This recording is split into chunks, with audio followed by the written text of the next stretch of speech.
Non lo sapevate, ma i vostri amministratori non hanno fatto niente, ma il sindaco non ha fatto niente. Allora sapete che noi oggi abbiamo fatto un convegno e non è il primo convegno che viene fatto, pur non sapendolo sono sicurissimo che Peppino ne avrà fatto tantissimi su questa tematica e più volte anche a Montecitorio ha portato questa questione all'attenzione del Parlamento nazionale. Sapete, e dovete sapere, lo dovrete dire, io spero mai, ma se dovesse capitare, lo dovete dire a quei microfoni, che i colpevoli di quelle stragi che purtroppo potrebbero avvenire sono stati gli amministratori che in questi decenni non hanno fatto nulla per prevenire queste situazioni, per attuare dei piani di emergenza, ma non per affrontare l'emergenza, ma per non arrivarci proprio a situazioni emergenziali. Se oggi Pagoli si allaga dopo 5 minuti di pioggia, non è perché c'è una divinità maligna che ha voluto il male di Pagoli, ma perché ci sono degli amministratori che noi abbiamo votato, ci sono degli amministratori, io no,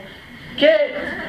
pure qualcun altro sicuramente, che hanno rovinato questa terra, che sono colpevoli di questi disastri, che saranno i colpevoli di quelle stragi che potranno venire in questo territorio. E alla domanda di Pasoliniana memoria, quando lui dice io sono e non ho le prove, noi dovremmo dire in quel momento, ma anche oggi, perché noi dobbiamo imparare ad educare i nostri amministratori, che non solo noi sappiamo chi sono i colpevoli di quelle stragi che verranno a venire, ma abbiamo anche purtroppo anche le prove, perché la negligenza e la dimenticanza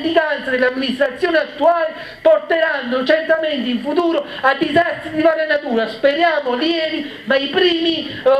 fenomeni. Prima si parlava, un cittadino mi diceva ma noi stiamo a capo a capire, si è venuto un movimento, e si riferiva poi al bradisismo. L'unica cosa che non si muove in questa amministrazione sono i consiglieri comunali di questa città, gli assessori e il sindaco che sono lì da anni, nonostante cambiano faccia, sappiate che sono sempre gli stessi, hanno sempre le stesse coalizioni, non esiste maggioranza e minoranza, sono uguali. Venite in consiglio comunale, rendetevi conto di quelli che sono gli amministratori che esercitano il proprio mandato negli esclusivi interessi dei cittadini e chi continua a farlo dopo anni di interessi privati, sfruttando il bene pubblico per le proprie tasche.